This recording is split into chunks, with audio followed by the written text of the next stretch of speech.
Hello students, this is Shivani Dogra and welcome back to my YouTube channel.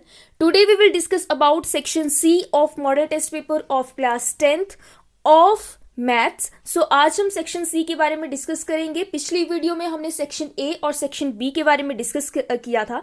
So start करते हैं section C से. Section C के जो questions थे वो मैंने यहाँ पे उतार लिए हैं. सो फर्स्ट क्वेश्चन आपका था, if sine A is equal to 3/4, अगर साइन ए की वैल्यू 3/4 दी हुई है, then find cos A and tan A. आपको कोस ए और टैन ए की वैल्यू फाइंड आउट करनी है. सो आप कैसे फाइंड आउट करोगे? सबसे पहले आपको जो दिया हुआ है उसको आप लिख लोगे, फिर इसके बाद आप इसका डायग्राम बनाओगे. सो एक चीज का ध्यान रखना, जब भी आप क्वेश्चन करोगे, पेपर अटेम्प्ट करोगे, तो आप जो जैसे अटेम्प्ट करते हो वो बहुत ज़्यादा मैटर करता है कि आप पेपर को कैसे अटेम्प्ट कर रहे हो, क्वेश्चंस को किस तरह से लिख रहे हो, वो बहुत ज़्यादा मैटर करता है, राइट. सो इस चीज़ का ध्यान रखना कि आपने जो है वो क्वेश्चन को कैसे अटेम्प्ट करना है, कौन सी चीज़ कहाँ पे लिखनी है. मैं भी स्टेप बाय स्टेप वो चीज़ बताऊंगी, तो ध्यान से उस चीज़ को नोटिस करना, राइट. सो स्टार्ट करते हैं. आपको दिया है कि sine A is equal to 3/4. So मैं यहाँ पे लिख लूंगी, given that sin A is equals to 3/4. अब आपको sin A की वैल्यू 3/4 गिवन है. सो आप सबसे पहले क्या करोगे, यहां का डायग्राम बना लोगे. राइट एंगल ट्राइंगल बना लो एक. अब देखो, आपको with respect to angle A बोला है, तो मैं A एंगल यहां पे लूंगी, B और C, राइट. अब मैंने ये चीज ले ली, ये मेरे पास आ गया perpendicular, this is base and this is hypotenuse, right. अब देखो, जो साइन ए है वो किसकी इक्वल होता है? Sine A is equals to perpendicular upon hypotenuse, ठीक है. अब इसको जो है वो लर्न करने की एक शॉर्ट ट्रिक मैं आपको बताती हूं. Some people have curly black hairs to present beauty, right. अब आपको ये लाइन लर्न करनी है. इससे आप जो है इसको आराम से याद कर सकते हो. क्या करोगे? सम का एस ले लोगे, एस मीन्स साइन, पी ले लिया आपने पीपल का, अपॉन एच ले लिया हैव का, right.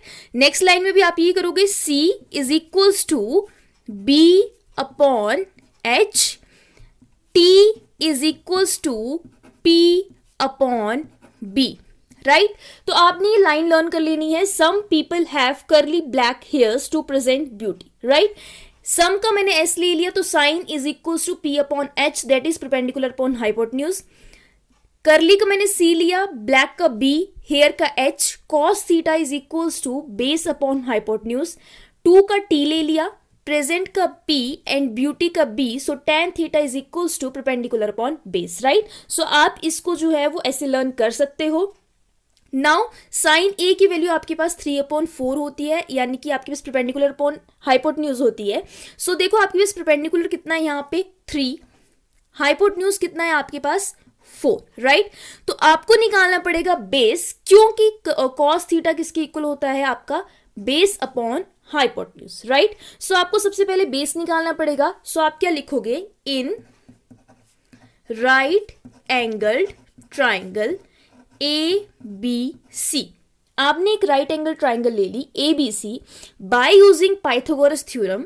Bye using Pythagoras theorem, square of hypotenuse is equals to, that is CA square is equals to CB square, that is perpendicular square, plus BA square, that is base square, right. अब आपके पास CA कितना है? 4 square is equals to CB कितना है आपके पास? 3 square is equals plus BA square, right. अब आप क्या करोगे? इसका स्क्वायर कर लोगे. 4 4 जो 16, 3 3 जो 9, प्लस BA स्क्वायर, राइट. अब देखो, आपके पास BA स्क्वायर कितना आ गया? अगर मैं 9 को इस तरफ ले आऊंगी तो 16 minus 9, right. So BA square is equals to 7, और BA की वैल्यू कितनी आ जाएगी आपके पास? √7. सो BA की वैल्यू आपके पास आ गई √7, यानी कि आपके पास बेस आ गया, दैट इज √7. नाउ आपको क्या वैल्यू निकालनी है, आपको वैल्यू निकालनी है कॉस ए की। So cos A is equals to किसकी इक्वल है, base upon hypotenuse. So B upon H, और बेस हमारे पास कितना है √7 और एच कितना है हमारे पास 4। So cos A is equals to √7 upon 4। Now next is tan a। देखो tan a किसके इक्वल होता है, perpendicular upon base. So p upon b मैंने लिख लिया। सो बेस कितना, परपेंडिकुलर कितना है मेरे पास 3 and base is √7। So this is your answer. आपने जो पेपर में इसको इस तरह से अटेम्प्ट करना है, राइट। सो ये था आपका 21st क्वेश्चन जो हमने कर लिया। अब 22nd क्वेश्चन देखते हैं। अ bag contain 3 red and 5 black balls. अब देखो ये प्रोबेबिलिटी का क्वेश्चन है। एक बैग में आपके पास 3 रेड बॉल्स हैं और एक में 5 ब्लैक बॉल्स हैं। A ball is drawn at random from the bag. ठीक है, अब बॉल जो है कोई भी रैंडम ड्रॉ कर दी गई, फेंक दी गई बैग से। What is the probability that ball drawn is red. अब रेड की प्रोबेबिलिटी क्या होती है, तो सबसे पहले तो आपको जो गिवन है आप वो लिख लोगे, उसके बाद देखते हैं कैसे करना है क्वेश्चन। सो गिवन क्या है, a bag contain 3 red balls, यानी कि number of red balls is equals to, ये हमारे पास 22nd क्वेश्चन है, number of red balls is equals to 3।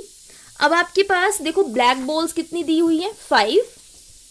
So number of black balls is equals to 5। अब मुझे टोटल नंबर ऑफ बॉल्स निकाल लेनी है, तो टोटल नंबर ऑफ बॉल्स कितनी है मेरे पास, total number of balls is equals to 3 + 5। So ये कितना आ जाएगा आपके पास 8, राइट। अब आपको निकालनी है प्रोबेबिलिटी कि रेड बॉल्स की आपको प्रोबेबिलिटी निकालनी है। सो प्रोबेबिलिटी का फॉर्मूला क्या होता है, प्रोबेबिलिटी का फॉर्मूला होता है आपके पास number of favourable outcomes upon number of total possible outcomes, right. So number of favourable outcomes कितनी है आपके पास 3, और नंबर ऑफ टोटल आउटकम्स कितनी है, टोटल आउटकम्स कितनी आ सकती है, दैट इज 8। सो इसका आंसर आ जाएगा 3/8। ये तो आपको पता लग गया, लेकिन लिखना कैसे है वो भी देखो। प्रोबेबिलिटी ऑफ, देखो ब्रैकेट का मतलब ऑफ होता है, याद रखना। Probability of ball drawn red is equals to number of favourable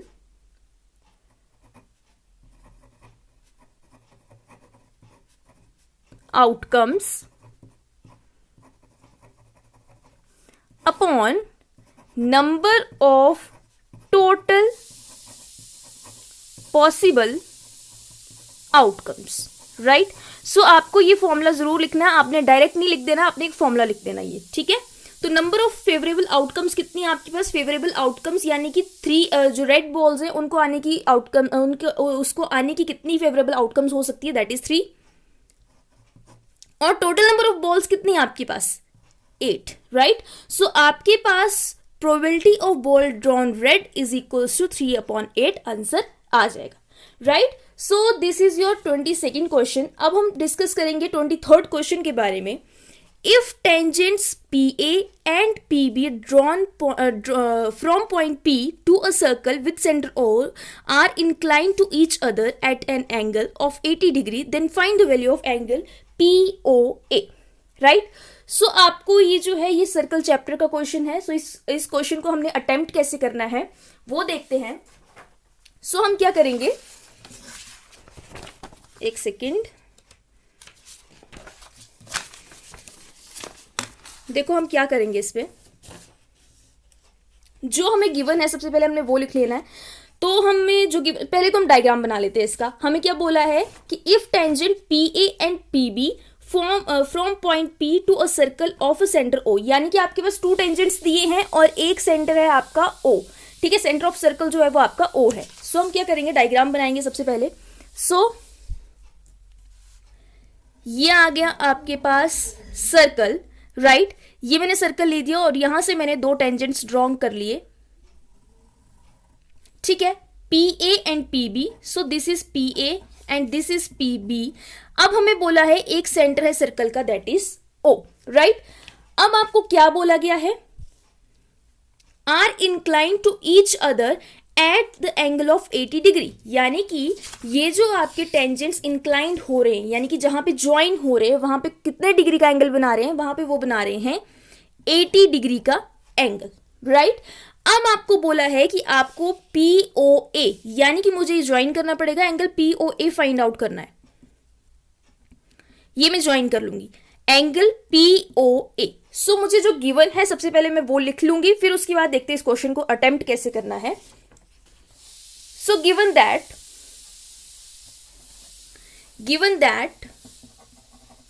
देखो, जब भी आपने क्वेश्चन करना है तो आपने जरूर लिखना है कि आपको क्या दिया हुआ है और आपने क्या करना है, गिवन टू प्रूफ या फिर क्या आपको निकालना है वो आपको पूरा लिखना पड़ेगा, ठीक है। So given that AP and BP are tangents, आपको दिया है कि AP और BP जो हैं वो टेंजेंट्स हैं, and angle APB is equals to 80 degree. आपको ये एंगल 80 डिग्री का दिया हुआ है। सो आपको निकालना क्या है, we have to find out the value of angle POA। आपको किसकी वैल्यू निकालनी है, एंगल POA की वैल्यू निकालनी है। सो आप लिख लोगे we have to find out the value of angle POA, right. अब आपको एंगल POA की वैल्यू निकालनी है। सो आप निकालोगे कैसे, देखो सबसे पहले तो ये टेंजेंट है तो मैं यहां पे इसको भी ड्रॉ कर दूंगी, लाइन को ड्रॉ कर दूंगी, ठीक है। सो मुझे ये वाला एंगल फाइंड आउट करना है। अब मैं यहां पे देख सकती हूं कि APO जो है वो एक ट्राइंगल है और यहां पे जो आपका OA है वो AP के परपेंडिकुलर होगा। क्यों, क्योंकि radius is perpendicular to tangent, ये हमने थ्योरम ऑलरेडी पढ़ी हुई है, राइट। सो हम क्या करेंगे, ये आपका 90 डिग्री का आ गया, यहां से आपका 90 डिग्री का आ गया, है ना। लेकिन अब आपको ये एंगल तो पता लग गया, लेकिन अब आपको एक और एंगल अगर पता लग जाए तो आप यहां पे एंगल सम प्रॉपर्टी लगा सकते हो। आपको 80 डिग्री जो है ये पूरा एंगल दिया हुआ है, आपको फाइंड आउट करना पड़ेगा APO। ये एक ही कंडीशन पे आप फाइंड आउट कर सकते हो अगर आप इस एंगल को और इस एंगल को इक्वल प्रूफ कर देते हो, means angle APO is equals to angle BPO। अगर आप इन दोनों एंगल्स को इक्वल प्रूफ कर दोगे तो इट मींस आपका ये कितने डिग्री का आ जाएगा, एक नीचे ऊपर वाला एंगल भी 40 का हो जाएगा, नीचे वाला भी 40 का हो जाएगा, राइट। ये वाला एंगल आपका 90 का आ गया, ये 40 का आ जाएगा, और ये वाला एंगल आप आराम से फाइंड आउट कर लोगे एंगल सम प्रॉपर्टी से, है ना। तो आपको ये दोनों एंगल्स इक्वल प्रूफ करने हैं, तो इसके लिए आप क्या करोगे, कॉन्ग्रुएंसी रूल अप्लाई करोगे, राइट। सो ट्राइंगल AOP ले लिया आपने और ट्राइंगल BOP ले लिया, उसमें आप क्या करोगे, देखो OA is equals to OB, वो क्या है आपका रेडियस, OP जो है वो आपका क्या है, कॉमन है, और AP is equals to BP। क्यों, क्योंकि ये जो है वो आपके टेंजेंट्स हैं और टेंजेंट्स जो होते हैं वो इक्वल होते हैं, राइट। तो आपका SS कॉन्ग्रुएंसी रूल से जो होगा ये दोनों ट्राइंगल्स कॉन्ग्रुएंट हो जाएंगे और ये दोनों एंगल इक्वल आ जाएंगे। समझ गए बात को। सो देखते हैं इसको करना कैसे है, लिखना कैसे है इसको। तो सबसे पहले तो आप यही लिखोगे, OA is perpendicular to AP and OB is perpendicular to BP, right. OA और OB ये जो है OA और OB जो है वो परपेंडिकुलर हैं। क्यों, because radius drawn to the tangent will be perpendicular to the tangent, ये आपने लिख लेना है। उसके बाद ये थ्योरम आपने जरूर लिखनी है, because radius drawn to the tangents will be perpendicular to the tangents. Now therefore angle OAP is equals to angle OBP is equals to 90 degree. अब देखो ये आपके पास दोनों एंगल किसके इक्वल आ गए, 90 डिग्री के इक्वल आ गए। अब आप क्या लोगे, मैंने क्या बताया था, इन दोनों ट्राइंगल्स को ले लोगे। So in triangle AOP and triangle BOP, मैंने ये दोनों ट्राइंगल्स ले लिए। इसमें क्या हो गया मेरे पास, OA is equals to OB। क्यों इक्वल, बिकॉज रेडियस है, now OP is equals to OP, इन दोनों ट्राइंगल्स का कॉमन पॉइंट है OP, so OP is equals to OP, क्यों? बिकॉज ये क्या है आपके पास, कॉमन है. Then PA is equals to PB, right, PA is equals to PB, क्यों? क्योंकि tangents drawn from the external point of the circle are equal, ये आपने जरूर लिखनी है theorem. So PA is equals to PB, क्यों? Because tangents drawn from external point of circle क्या होते हैं, वो आर इक्वल, वो इक्वल होते हैं, राइट. सो बाय SSS, तीनों क्या है आपकी साइड्स हैं, तो SSS congruency rule, by SSS congruency rule क्या हो जाएगा, triangle AOP is congruent to triangle BOP. आपकी दोनों ट्राइंगल्स क्या हो जाएंगे, कॉन्ग्रुएंट हो जाएंगे, और बाय CPCT ये दोनों एंगल्स क्या हो जाएंगे, इक्वल हो जाएंगे, जो कि हमने प्रूव करना था. So by CPCT angle APO is equals to angle BPO, right. अब आपको ये पता होना चाहिए कि CPCT का मतलब क्या होता है. Corresponding parts of corresponding triangles are equal, sorry, congruent triangle are equal. Corresponding parts of congruent triangle are equal, तो जितने भी कॉरस्पॉन्डिंग पार्ट्स होते हैं कॉन्ग्रुएंट ट्राइंगल के, वो इक्वल होते हैं. ये आपने 9th क्लास में थ्योरम पढ़ी होगी और ये आपने प्रूफ भी की होगी, राइट. सो ये आपके पास आ गया, आपने ये एंगल इक्वल प्रूफ कर दिया. अब आप क्या करोगे, अगर ये दोनों एंगल इक्वल हैं, सो आप एंगल APO की वैल्यू निकालोगे. सो आप क्या लिखोगे, एंगल आपको जो गिवन है सबसे पहले आप वो लिख लो, angle APB is equals to 80 degree. आपको ये 80 डिग्री गिवन है. अब देखो एंगल APB को मैं कैसे लिख सकती हूं, देखो यहां पे साइड में ड्रॉ करती हूं मैं. एंगल APB है, ये दो इक्वल पार्ट्स में डिवाइड हो रहा है, राइट. सो क्या मैं इसको यहां पे ऐसे लिख सकती हूं, angle APO plus angle BPO, right. मैंने क्या किया, इस पूरे एंगल को ब्रेक कर दिया और क्या लिख दिया, APO plus angle BPO, right. So angle APO plus angle BPO is equals to, अब देखो ये पूरा एंगल 80 डिग्री का है, तो जब मैंने इसको ब्रेक करके लिखा तब भी तो वो 80 डिग्री का ही आएगा, है ना. So is equals to 80 degree.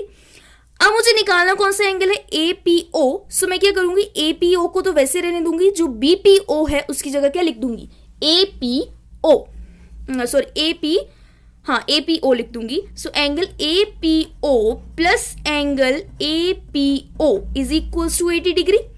So ये दो एंगल्स आ गए, तो आपके पास क्या आ जाएगा, 2 angle APO is equals to 80 degree and angle APO is equals to 40 degree. यही तो आपको चाहिए था, समझ के बात को, यही आपको चाहिए था. सो आपके पास इस ट्राइंगल में ये 40 डिग्री का आ गया, ये 90 डिग्री का आ गया, और एंगल सम प्रॉपर्टी के साथ आप इस एंगल को आसानी से निकाल सकते हो. सो आप क्या लिखोगे, नाउ इन ट्राइंगल APO, आपने ट्राइंगल ले लिया APO, angle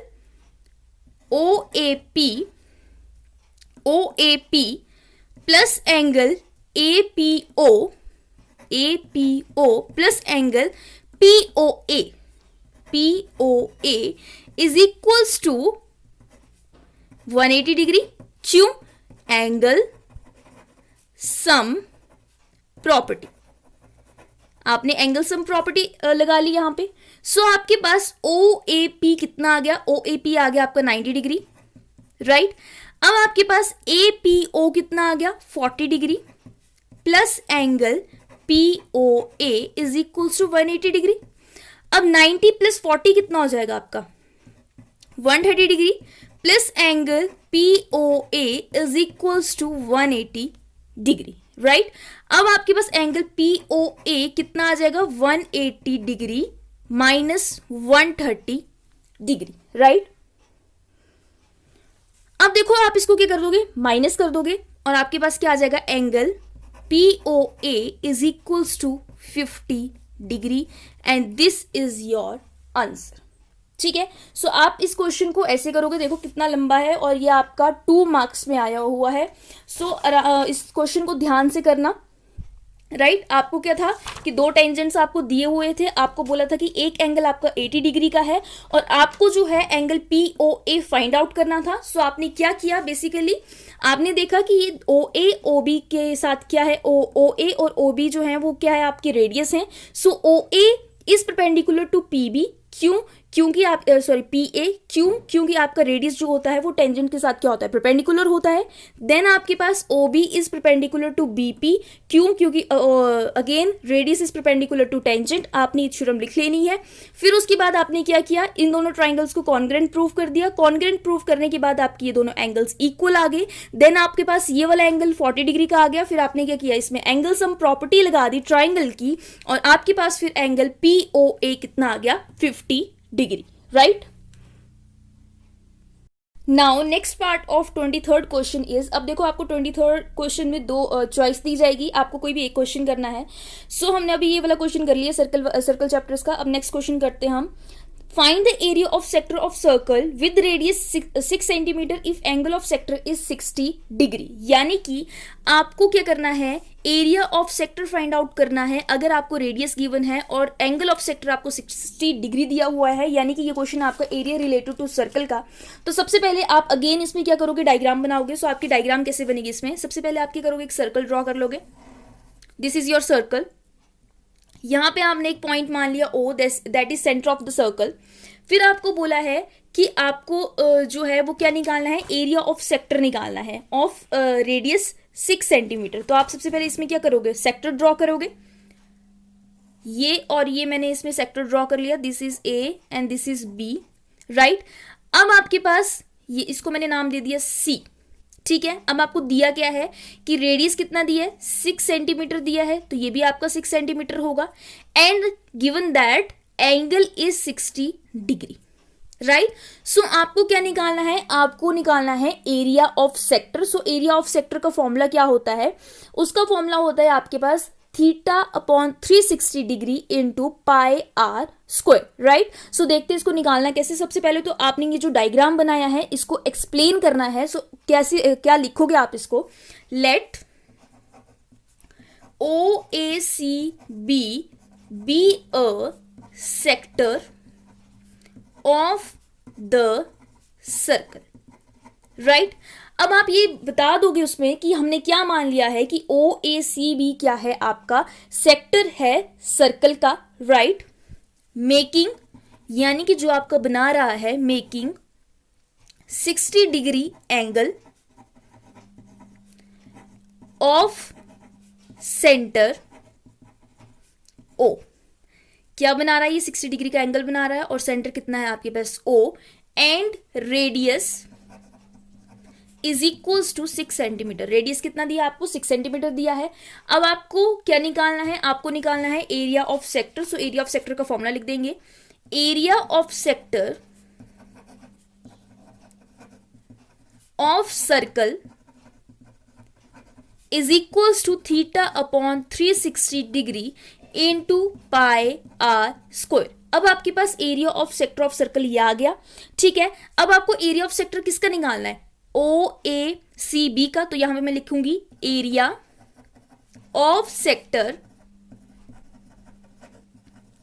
OACB is equals to theta. अब देखो आपके पास थीटा कितना दिया हुआ है, theta is equals to 60 degree upon 360 degree into 22/7 into 6 into 6। Right, अब देखो आपको यहाँ पे क्वेश्चन में ये नहीं बोला है कि आपकी पाई की वैल्यू जो है वो 3.14 लेनी है। अगर आपको क्वेश्चन में दिया होता कि पाई की वैल्यू 3.14 लेनी है तो आपको वही लेनी थी। अगर नहीं दिया है तो आप 22/7 भी ले सकते हो, 3.14 भी ले सकते हो, वो आपकी चॉइस है। राइट, सो मैं यहाँ पे 22/7 ले रही हूँ। अब देखो 0 से 0 कैंसिल हो गया, 6 6 36, 6 से 6 कैंसिल हो गया। अब 22 इंटू 6 आपके पास होता है 132 अपॉन 7 वैसे आ गया। सो ये क्या आ गया, सेंटीमीटर स्क्वायर, क्योंकि हम क्या निकाल रहे हैं, एरिया फाइंड आउट कर रहे हैं। तो area of sector OACB is equals to 132/7 centimetre square. Right, now next question is 24th question. One card is drawn from a well shuffled deck of 52 cards। ठीक है, आपके पास क्या है कि एक कार्ड जो है वो आपका ड्रॉन किया गया है, किससे, 52 कार्ड से। Find the probability of getting, देखो आपका जो सैम्पल पेपर है वहां पे आपको लिखा हुआ है, यहाँ पे काइंड लिखा है, बट यहाँ पे काइंड नहीं होगा, यहाँ पे किंग होगा। ठीक है, किंग ऑफ रेड कलर। ठीक है, आपको निकालनी है प्रोबेबिलिटी कि रेड कलर का किंग कितने टाइम्स आ सकता है, उसकी प्रोबेबिलिटी आपको फाइंड आउट करनी है। सो आपको क्या दिया है, आपको दिया है कि टोटल नंबर ऑफ कार्ड्स कितने आ गए आपके पास, 52 कार्ड्स आ गए। अब number of Kings, red colour में कितने किंग्स होते हैं, 2 किंग्स होते हैं। राइट, अब आपके पास प्रोबेबिलिटी का फॉर्मूला क्या होता है, प्रोबेबिलिटी का फॉर्मूला होता है number of favourable outcomes upon total number of possible outcomes. तो फेवरेबल आउटकम्स कितनी थी आपके पास, 2, और टोटल नंबर ऑफ आउटकम्स कितनी है आपके पास, 52। सो आंसर आ जाएगा 2/52। ठीक है, अब देखते हैं इसको लिखना कैसे है। तो हम क्या लिखेंगे, total number of cards, 24th question, total number of cards is equals to 52। अब आपके पास टोटल नंबर ऑफ कार्ड्स कितने आ गए, 52 आ गए। Total number of kings in red colour, अब रेड कलर में कितने किंग्स होते हैं, that is equals to 2। Right, अब आप लिखोगे probability of getting a king of red color is equals to number of, देखो आपने फॉर्मूला हर क्वेश्चन में लिखना है, आपको आता हो, आपको फॉर्मूले सारे लर्न होने चाहिए, और आपने हर क्वेश्चन में जो है वो फॉर्मूला जरूर लिखना है, क्योंकि फॉर्मूला के भी नंबर होते हैं। राइट, सो मैं आपको बार बार बोल रही हूँ कि अपनी प्रेजेंटेशन के ऊपर काम करना, जो आप लिख रहे हो वो एक्यूरेट लिखना, बिल्कुल साफ सुथरा लिखना। कोई उसमें जो है वो जैसे आप कैलकुलेशन जो हो गई वो आप करोगे साइड में, कैलकुलेशन यहाँ बीच में मत कर देना, जो आप बोलते हो कि खिचड़ी पका दी वैसे कुछ मत करना। ठीक है, बिल्कुल आपका साफ सुथरा नीट एंड क्लीन काम होना चाहिए, और आपका हर क्वेश्चन में आपने फॉर्मूला जरूर लिखना है, क्योंकि फॉर्मूले के भी मार्क्स होते हैं। सपोज आपने क्या किया, ऊपर से सब कुछ लिखा है, फॉर्मूला आपने सही लिखा है, नीचे जो है वो कैलकुलेशन में गड़बड़ हो गई है, तो कैलकुलेशन के आपके थोड़े से मार्क्स कटेंगे, बाकी आपको पूरे मार्क्स मिल जाएंगे अगर आपने फॉर्मूला लिखा और ऊपर आपने सब कुछ मेंशन किया हुआ है। ठीक है, तो आपको एग्जामिनर जरूर मार्क्स देते हैं, क्योंकि उसको लग जाता है एग्जामिनर को पता है कि बच्चे का जो है वो कैलकुलेशन में मिस्टेक हुई है, बाकी उसको पूरा आता है। लेकिन अगर आप ऊपर से ही गड़बड़ करोगे और नीचे आंसर निकालोगे तो आपको मार्क्स नहीं मिलेंगे। ये मत सोचना कि आप ऊपर से जो है वो कुछ भी गड़बड़ कर दोगे और नीचे आप आंसर निकाल कर लिख दोगे तो आपको मार्क्स मिल जाएंगे, ऐसा बिल्कुल नहीं होगा। राइट, सो अपने इसके ऊपर काम करो। सो आपके पास कितना आ जाएगा, number of favourable outcomes,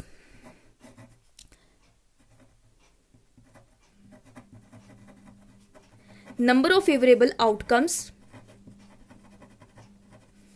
upon total number of possible outcomes. आपको बताना है कि total number of possible outcomes कितनी है। सो नंबर ऑफ फेवरेबल आउटकम्स जो है वो आपके पास 2 हैं, और पॉसिबल आउटकम्स दैट इज 52। तो जब आप इसकी आपने देखो कटिंग हो रही है, तो जहां पे कटिंग हो रही होगी वहां पे आपने कटिंग कर देनी है। 2 1 जा 2, 2 2 जा 4, 1 कैरी 6, तो इसका आंसर आ गया 1/26। राइट, सो 24th क्वेश्चन के भी 2 पार्ट हैं, ये वाला पार्ट हमने कर दिया, अब सेकेंड पार्ट करेंगे हम इसका। सो सेकेंड क्वेश्चन रीड करते हैं। सेकेंड क्वेश्चन में है क्या आपके पास,